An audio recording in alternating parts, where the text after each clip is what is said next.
வணக்கம், வெல்கம். இது சிம்பிளி சமையல். நான் உங்கள் ரேகா. எல்லோரும் நலமுடன் இருக்க இறைவனை வேண்டுகிறேன். இன்றைக்கி குயிக்காக சூப்பர் டேஸ்டியான ஒரு வெஜ் பிரியாணி தான் செய்ய போகிறோம்.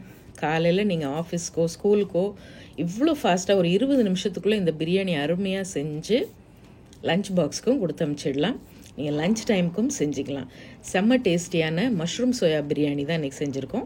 மஷ்ரூம் சோயா மட்டும் இல்லை, நீங்கள் வெஜிடபிள்ஸ் வச்சும் இதே மெத்தடில் ரொம்ப ரொம்ப ஈஸியான டேஸ்டியான ரெஸ்டாரண்ட் ஸ்டைல் பிரியாணி அட்டகாசமாக வீட்டிலே செஞ்சு அனுப்பிச்சிடலாம். நம்ம சேனலில் புதுசாக பார்க்குறவங்க சேனல் பிடிச்சிருந்துன்னா மறக்காமல் சப்ஸ்கிரைப் பண்ணிக்கோங்க. பெல் ஐக்கான் கிளிக் பண்ணிவிடுங்க. ஆல் பட்டனும் ப்ரெஸ் பண்ண மறந்துடாதீங்க. அப்போ தான் நான் போடுற வீடியோஸோட நோட்டிஃபிகேஷன் உடனே வரும். நீங்களும் மிஸ் பண்ணாமல் பார்க்கலாம். வாங்க கிச்சன் போகலாம். இது நம்ம ப்ரெஷர் குக்கரில் அப்படியே 1 பாட் பிரியாணியாக தாளித்து விட்டுடலாம். இன்றைக்கி நான் ஒரு 3 பேருக்கு சாப்பிட்ற அளவுக்கு குவான்டிட்டி செய்ய போகிறேன். 1/2 கிலோவுக்கு கொஞ்சம் கம்மியாக ஒரு 2 கப் ரைஸ். முதல்ல ஃபஸ்ட்டு தாளிக்கிறதுக்கு முன்னால் ரைஸை ஒரு 20 நிமிஷம் நம்ம ஊற வச்சிடலாம். 3 டேபிள் ஸ்பூன் எண்ணெய் ஊற்றிருக்கேன். 2 சின்ன துண்டு பட்டை, 2 கிராம்பு, 2 ஏலக்காய். ஸோ குழந்தைங்களுக்கு லஞ்ச் பாக்ஸ் கொடுக்க போகிறீங்கன்னா முந்திரி பருப்பு சேர்த்தா ரொம்ப நல்லாயிருக்கும். அதனால் நான் கொஞ்சம் முந்திரி சேர்த்துருக்கேன். அது ஆப்ஷனல் தான். ஸோ முந்திரி கொஞ்சம் கோல்டன் ப்ரௌன் ஆகட்டும். கொஞ்சம் பெரிய வெங்காயமாக 2 வெங்காயம் நீளமாக கட் பண்ணி சேர்த்துக்கலாம். வெங்காயம் கொஞ்சம் கோல்டன் ப்ரௌனாக வதங்கி வரட்டும். இப்போ ஒரு 1.5 டேபிள் ஸ்பூன் அளவு இஞ்சி பூண்டு விழுது அது கூடயே சேர்த்து நல்லா வதக்கி விடுங்க. இஞ்சி பூண்டோட வாசம், அந்த பச்சை வாசனை கொஞ்சம் மாறுற அளவுக்கு வதக்கி விட்டுக்கலாம்.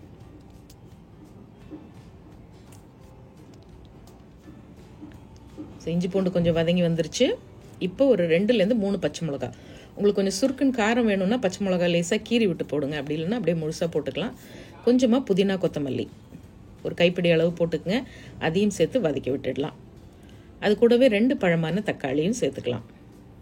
அதுவும் நீளமாக கட் பண்ணி சேர்த்துருக்கேன். இது எல்லாத்தையும் நல்லா வதங்கி வர்றதுக்கு ஃபாஸ்ட்டாக தேவையான அளவு உப்பு, 1 டீஸ்பூன் அளவு இந்த பிரியாணிக்கு தேவையான அளவு உப்பு நம்ம இப்போயே சேர்த்துடலாம்.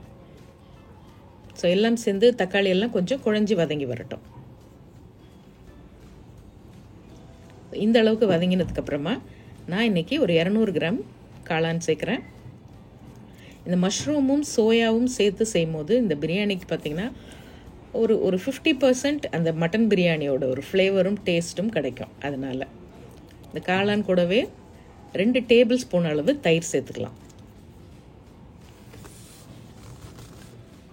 ஸோ காளானே கொஞ்சம் தண்ணி விடும். ஒரு 2 நிமிஷம் இது எல்லாத்தையும் சேர்த்து வதக்கி விட்டுட்டு நம்ம மசாலாஸ் சேர்க்க போகிறோம். நம்மளுடைய செந்தூர் மசாலாஸ்லேருந்து நான் இன்றைக்கி தனி மிளகாய் தூளும் பிரியாணி மசாலாவும் சேர்க்குறேன். 22 வகையான மசாலாஸ் உங்களுடைய சமையலை ரொம்ப சுவையாகவும் சீக்கிரமாகவும் செஞ்சு முடிக்கிற ஃப்ரெஷ்ஷான மசாலாஸ் உங்கள் வீடு தேடி வரும். வேணுங்கிறவங்க இந்த நம்பரில் வாட்ஸ்அப்போ காலோ பண்ணி ஆர்டர் ப்ளேஸ் பண்ணிக்கிங்க.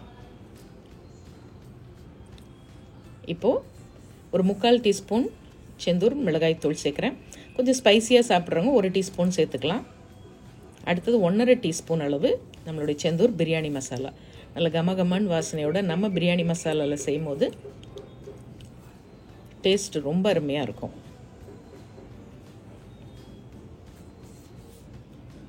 ஸோ மசாலாவும் சேர்த்து இது கூட ஒரு நிமிஷம் வதக்கி விட்டிங்கன்னா போதும். ரொம்ப நேரம் வதங்கணும்னு அவசியம் இல்லை. இதெல்லாம் வதங்கிட்டு இருக்கும் போதே பக்கத்தில் எப்பயுமே தண்ணி ரெடி பண்ணி வச்சுக்கோங்க. நான் இன்றைக்கி நீங்கள் பாஸ்மதி அரிசிலையும் செய்யலாம், பிரியாணி அரிசிலையும் செய்யலாம். சீரக சம்பாலையும் செய்யலாம். நான் இன்றைக்கி பாஸ்மதி அரிசியில் தான் செய்கிறேன். அரிசி ஏற்கனவே நம்ம 2 கப் அரிசி ஊற வச்சுருக்கோம். இப்போ ஒரு 50 கிராம் சோயா சங்க்ஸ் சுடுதண்ணியில் போட்டு வச்சு தண்ணி இல்லாமல் பிழிஞ்சிட்டு அதையும் சேர்த்துக்கலாம். பக்கத்துலேயே தண்ணி எப்பயுமே கொதிக்க வச்சுக்கோங்க. ஸோ ஊற்றும் போது சுடுதண்ணி ஊற்றிட்டோம்னா ஃபாஸ்ட்டாக வேலை முடிஞ்சிடும்.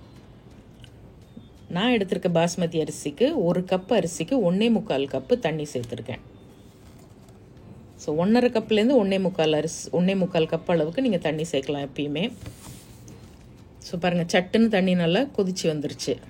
இப்போ உப்பு காரமெல்லாம் கரெக்டாக இருக்கான்னு ஒரு தடவை செக் பண்ணிக்கிங்க. அரிசி போடுறதுக்கு முன்னால் உப்பு கொஞ்சம் 1 கல் தூக்கலாக இருக்கணும்.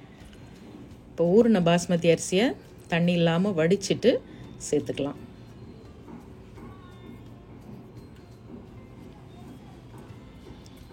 சரி, அடுத்து மீதி இருக்க அரிசியை நான் கையிலே வலித்து உள்ளே போட்டுடுவேன்.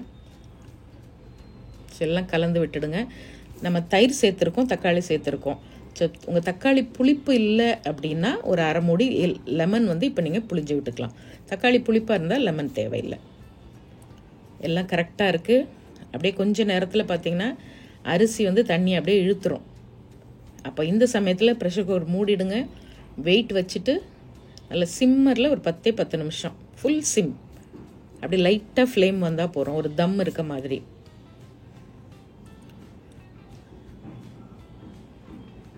அவ்வளோதான்.